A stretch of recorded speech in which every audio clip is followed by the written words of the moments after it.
J'ai souhaité m'adresser à vous.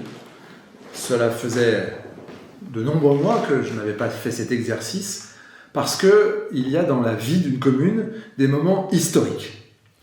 Eh bien, nous allons vivre le week-end prochain un moment historique, parce que c'est le 100e anniversaire de l'église Notre-Dame de la Consolation, cette église en béton que l'on appelle quelquefois la Sainte Chapelle de béton.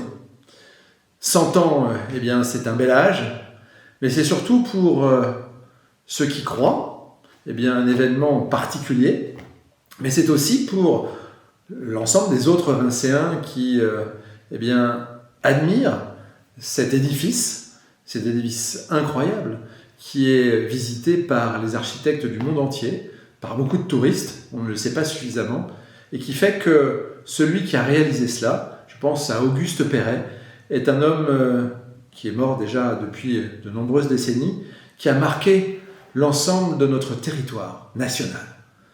Du Havre à Grenoble, en passant par Amiens, eh bien, il a su en 1923 déposer son œuvre à travers cette église.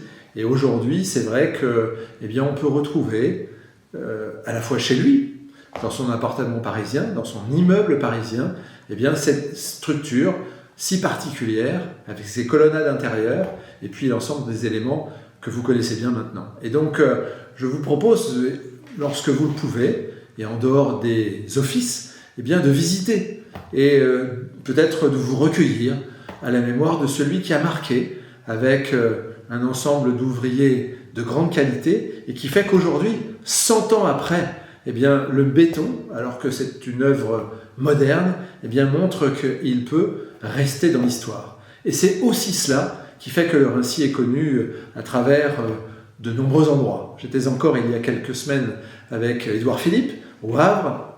Nous étions dans l'église Saint-Joseph qui ressemble à notre église et qui a été bâtie juste après la guerre et qui fait que quelque part, eh bien, au Havre, quelque part à Amiens, quelque part à Tokyo, il y a un peu du Raincy et évidemment beaucoup d'Auguste Perret. Voilà donc ce message. N'hésitez pas à venir visiter cet édifice qui est un bâtiment extrêmement remarquable pour notre ville et puis eh bien, pour l'ensemble des habitants de notre département.